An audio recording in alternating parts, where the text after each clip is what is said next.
அது வரைக்கும் வந்து ஆக்சுவலாக வந்து ஒரு பெண்ணுக்கு வந்து ஆரம்பிக்கும் போதே வந்து சோன்ஸ் அப்பா பேர் வந்து கூட இருக்கும்.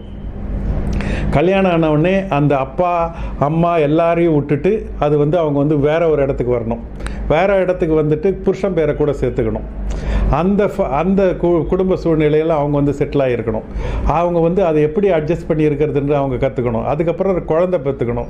அப்புறம் குழந்தைய பார்த்துக்கணும். இப்படி அவங்களுக்கு வந்து கண்டினியூஸாக வந்து டார்ச்சர்லேயே அவங்களுக்கு அந்த ஒரு அன்சர்டன்லேயே அவங்களுக்கு வந்து இருக்கும்.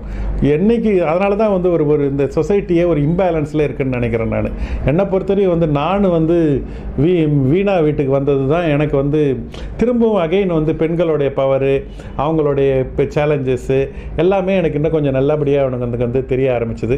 அதுக்கும் வந்து நான் வந்து அவங்களுக்கு வந்து நன்றி சொல்லிக்கணும். நான் இன்றைக்கி எல்லாருக்குமே சொல்கிறது அதுதான். இன்றைக்கி வந்து கல்யாணம் ஆகி பொண்ணு வந்து புருஷன் வீட்டுக்கு போகிறதுக்கு பதில் புருஷன் வந்து பொண்ணு வீட்டுக்கு வந்துடணும். அது வந்தால் இந்த நாட்டில் வந்து